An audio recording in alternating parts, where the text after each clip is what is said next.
If psychology and pop culture had a baby, they'd call it Shrink Tank. A new paper reveals more intelligent people are quicker to learn and unlearn. 90% chance that there's some weird animal out there. Yeah. Stern's been doing this forever and far more extreme. From Nashville and Charlotte, this is the Shrink Tank Podcast. And welcome, everybody. If you're joining us for the first time, a special welcome to you. If you're coming back for more, thanks so much for joining us again. I'm Dave Verhagen in Nashville. We have a great show for you. Our trending topic today is the state of stand-up comedy. That's in our second segment. But first, let's meet our Charlotte panel. Dr. Emma Kate Wright is here. Emma Kate, do you have a favorite stand-up comic? I have a couple that I really like. So obviously Dave Chappelle back in the day was amazing. And I also really enjoy Chris Rock. Yeah, he's awesome. So you said back in the day, like Dave Chappelle's past tense. I know, but I guess he just, I haven't seen a lot of his stuff, and I know he took a big sabbatical and he's come back, but I haven't checked out any of his recent material. Yeah, still good stuff. And Dr. Frank Gaskell's with us. And Frank, do you have a favorite stand-up comic? Steve Martin is my numero uno, and I put Dave Chappelle after that. And while his stand-up is fantastic, his interviews are hilarious. When he's just talking about his life, it is just ridiculous. The guy is a genius. He is a genius. And Jonathan Hedderly's with us. He's our certified Asian who rounds out the panel. And Jonathan, do you have a favorite stand-up comic? And I bet you I know who it is, and I bet you we share that in common.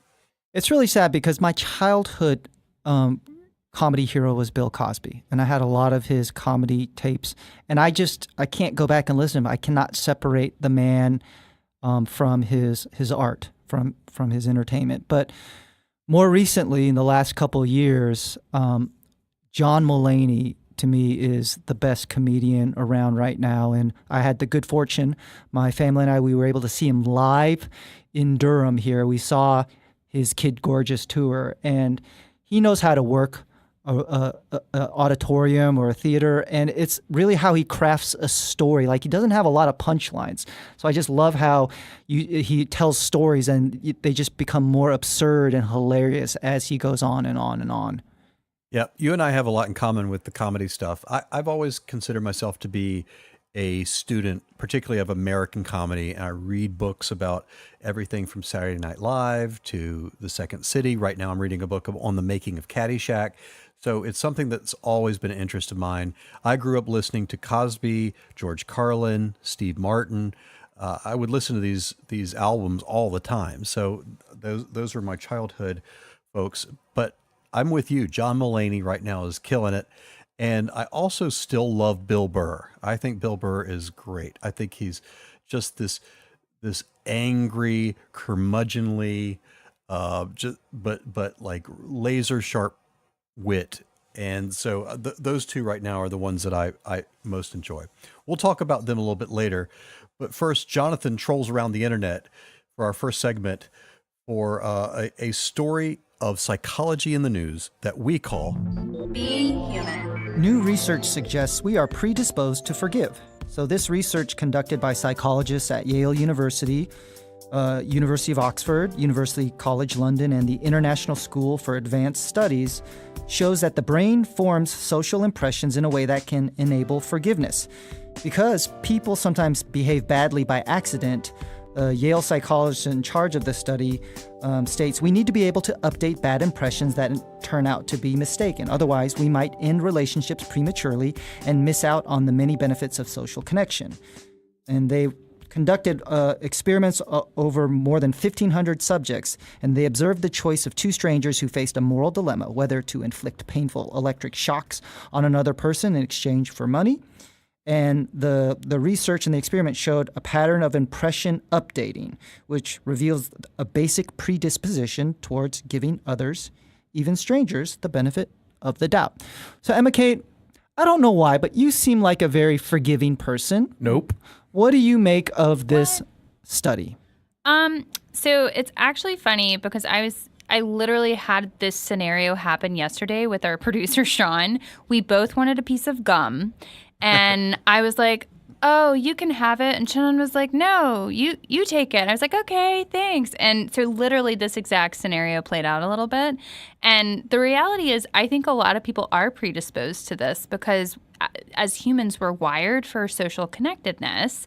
And, I like the notion of giving people the benefit of the doubt, but I have clear boundaries. And when people do inappropriate things, I can kind of put a wall up and say that's not appropriate and I'm not going to forgive you. I really enjoyed reading this article. It helped me understand a certain kind of personality and some people that I know that will make this snap judgment. And if you do something wrong real early in that relationship, they are done with you. And you see this as like this repeated way of interacting with people. And in watching that happen, you see this kind of person just get more and more isolated, which then reaffirms their view of the world.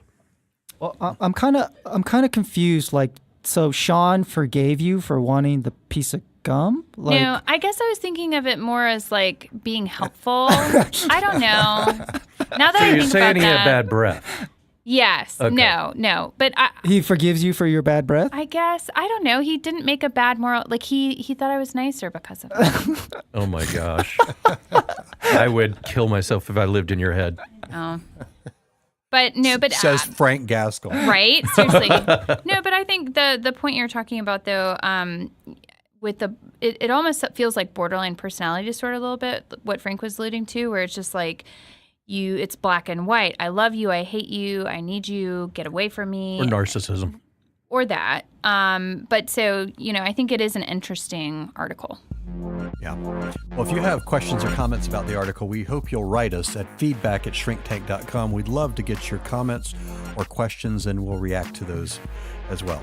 Well, let's move to our second segment that we call our trending topic, and it is the state of stand-up comedy. We're going to talk about where stand-up comedy is right now. To kick off the show, we talked about favorite stand-up comics ever and some current ones. So a couple of us shared growing up, like who our kind of personal favorites were. So how do you think things are just in general in the state of stand-up comedy now compared to maybe the heyday of the 70s, 80s with all the comedy clubs and that big boom? Do you think there's cool things happening in stand-up comedy? Do you think it's stale? Where do you think it is? Any thoughts, Emma Kate? Yeah, I think it's evolving. That's one thing I've noticed where, we're moving away from jokes about rape and it's not okay to be blatantly racist and homophobic. And so, I feel like there are still comics that kind of rely on some of those, jokes, and it's just lazy. And so it's, they're not wanting to grow and change their ways. And so what I do like is we're starting to see this kind of evolution in terms of how people are approaching some of those difficult topics, which is what's great about comedy, and we need that in our lives. But they're doing it with more tact, and they're being more mindful. But at the same time, though, I do hear a lot about, political correctness is killing comedy and all of that. So, but it's evolving. I think it's just growing with the current times. Frank? Well, I'm going to be talking out of two sides of my mouth. One, I mean, there's always been this political side to comedy, and there's a ton of that. And while I like these skits and things they're doing about Trump, I mean, it's funny, but it's also low-hanging fruit, and it's everywhere.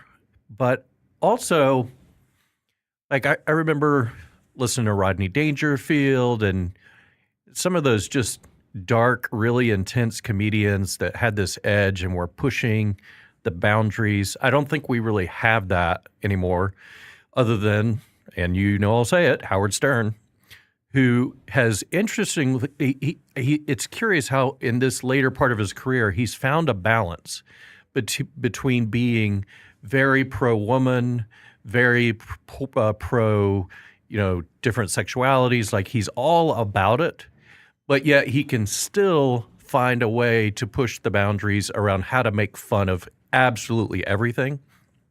And that I feel like he's the guy that's still pushing the boundaries where nobody else is in that same way. I would disagree. I actually think there's a lot of people pushing boundaries these days. I think there's a ton of that happening. And and we're seeing it with Netflix specials and some of these stand-up specials. So I tend to see it as maybe even more boundary pushing potentially. Jonathan, what do you think? I do too, but I think we are in a transition with comedy. I think Netflix and streaming services has really flooded or saturated our consumption of comedy, and so I think in one sense, you get to see a comedian find its voice and craft their art in a way that maybe in previous generations, like you would only see their finished product, like their best would become the comedy special or the comedy album. But now you get easy access to all of John Mulaney's stand-up specials. You get all of these Netflix specials that people just have this platform. But I also think that there is, I think, a lot of cutting edge things in what they're doing with comedy, in that it used to be a comedian would get a prime time sitcom, and then they became sort of this safe, kind of homogenous, sort of like everyman. Like you think of the Cosby Show, or you think of Home Improvement with Tim Allen. You see all these comedians that do these shows. Now you have Donald Glover doing Atlanta. Now you have Bill Hader doing Barry, and you see these really dark and not just cheap laughs kind of comedy series that explores some of the more uncomfortable or darker elements of comedy. And then I think in some ways you have comedians that are pushing the boundaries, but they're not middle-aged white men. So you have like Tig Notaro, you have Ali Wong, you have all of these female comedians that are using their platform to talk about motherhood and mental health and sexism, and in some ways it's not funny, like it's uncomfortable, but that's really, I think, in a lot of ways what comedy, its foundation is to unsettle you and evoke an emotion out of you. Have any of you seen the special on HBO from Drew Michael? Anybody got a chance to catch that one? No. I have not. So it's very different. It's a stand-up special, but it's him kind of talking to the camera. He's a deaf guy. He's hearing impaired, and he talks about that as part of his comedy, but it's very dark in many ways. He talks about all the stuff that goes on in his head because he's sort of isolated and he has all these crazy thoughts in his head. And it's also very different than any special you've ever seen. It's just, it's technically a stand-up special, but it is the convention of how it's shot and how it's produced and how it's delivered is all very, very different. So that's just one example. It's worth checking out. It's still, I think, airing on HBO.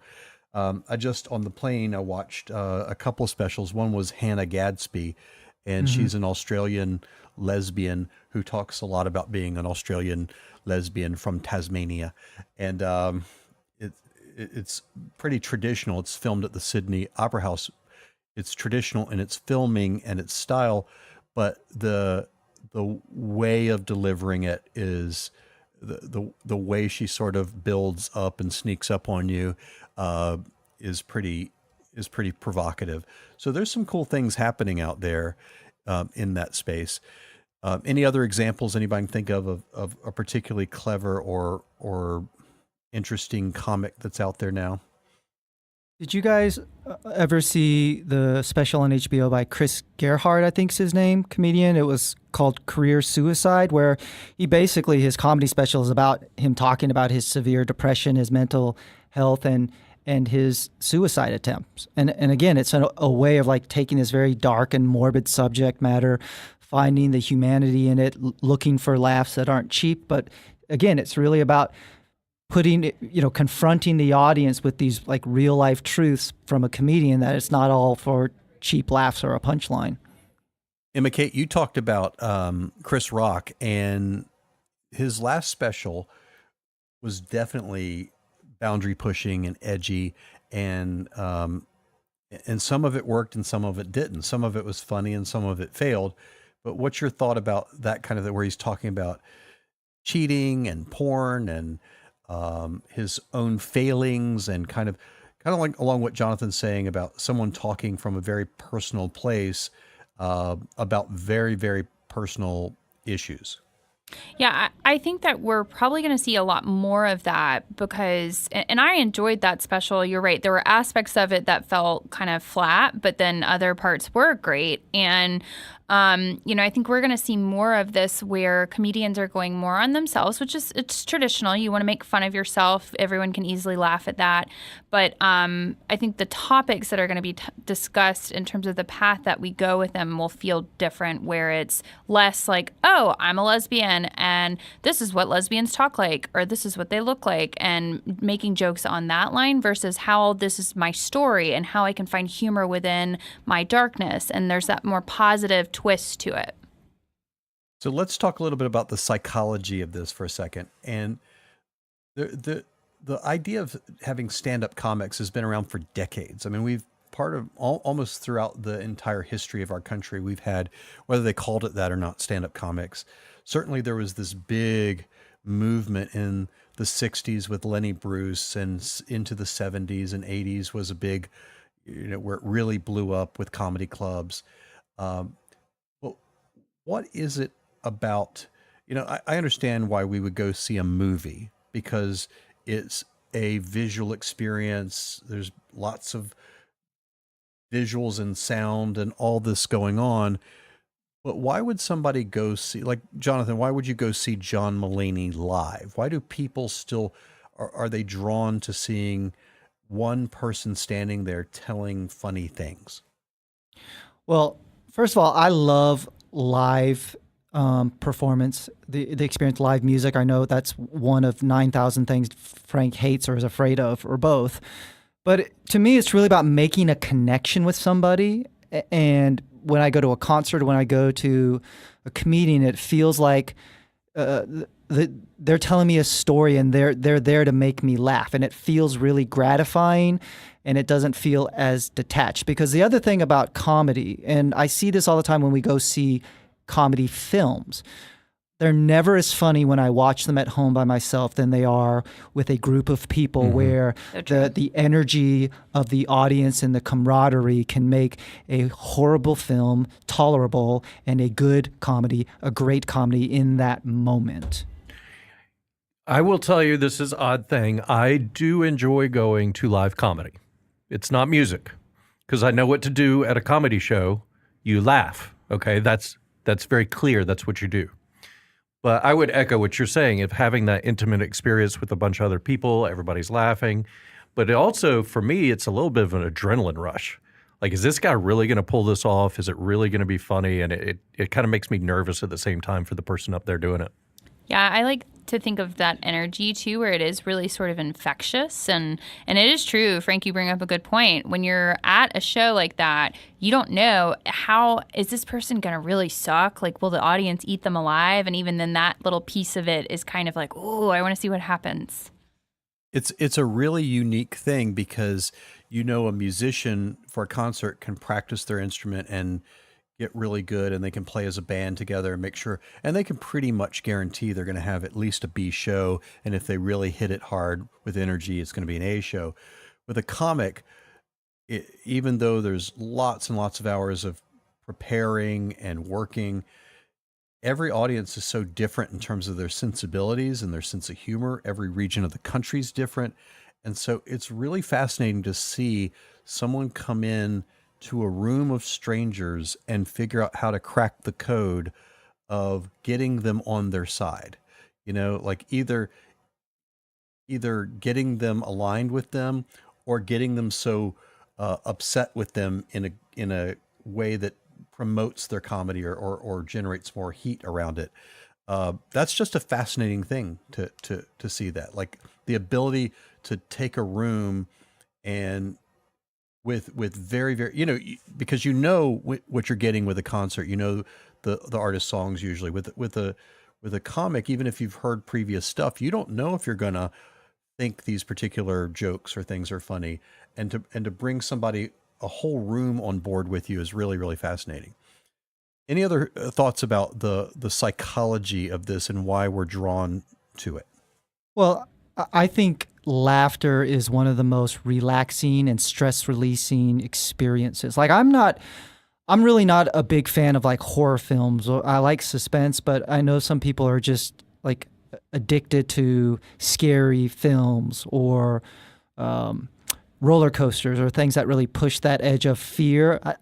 I can take it or leave it, but man, to start laughing and find something funny, and then especially something that you feel a sense of like guilt or discomfort that you're laughing at it, that to me that's one of the greatest human experiences. And that's why one of my guilty pleasures are comedy roasts. It's because they're telling jokes about a person who's in that room and they are completely violating all social norms and everyone's laughing and I'm laughing, and then I'm like, I can't believe I'm laughing at this, but Right.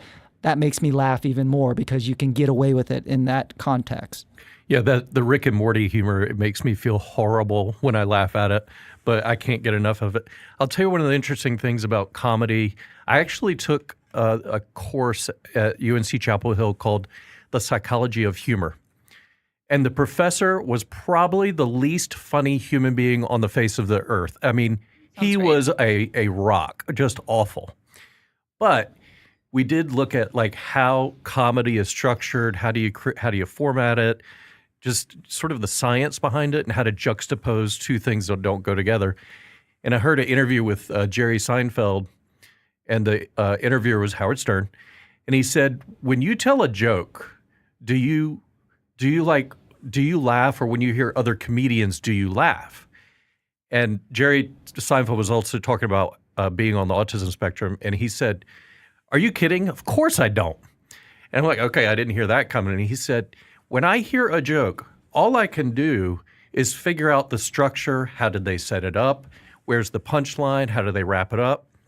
And he said his favorite example of this, he tells a joke that says he's wearing this leather coat and it's raining outside, and his buddy says, "Don't go outside, you'll mess up your coat." And Jerry says, "What are you talking about? Cows live outside most of the time. You don't see them going and knocking on the farmer's house. Help us, my hide's going to get messed up." And he said, everybody laughs about a cow knocking on the farmer's door. He said that's not the punchline, and it annoys him every time he tells a joke because people are supposed to laugh, cows live outside most of the time. I thought that was fascinating. He says that's the funny part. They live outside all the time. What's the deal with cows? Hey, what's the deal? Kate, any last thoughts? No, not really, to be honest. Cut for edit. No. Comedy. The key to comedy. All right. Well, if you have questions or comments about this whole idea of the state of stand-up comedy, we'd love to hear from you. You can write us at feedback@shrinktank.com. Any comments or questions we'll react to as best as we can, so send them our way. Our final segment is something that we call our doctor's orders, and these are things that we're personally enjoying in pop culture. Jonathan, what do you have? By the time this podcast drops, HBO will now have available the newest special from Flight of the Conchords, live in London. It is a 1-hour comedy special where they get back together and they showcase all new material in front of a live audience. I love Flight of the Conchords. I highly recommend you check this out. And Frank.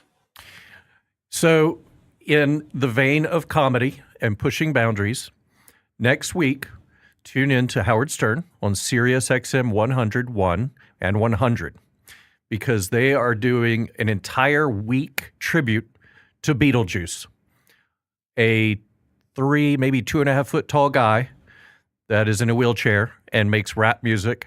And this is a tribute to him as one of the Whack Packers. So tune in.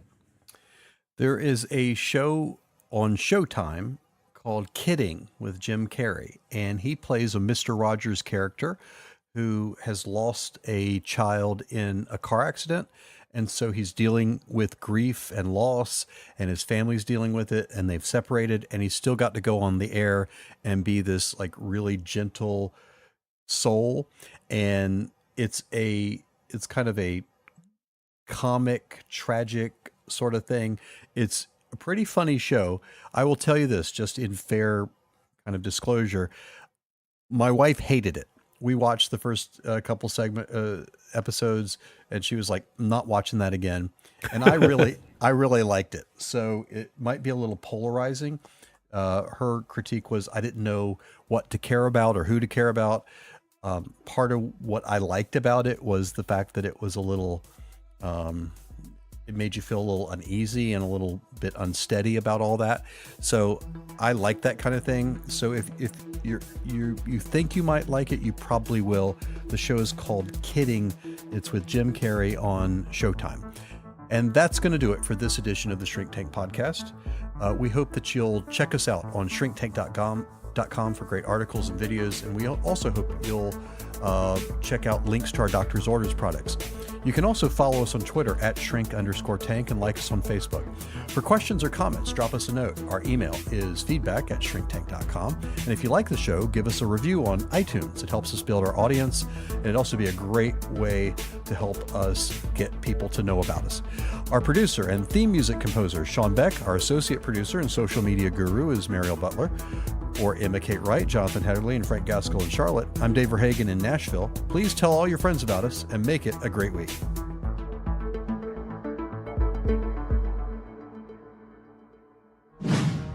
Shrink Tank.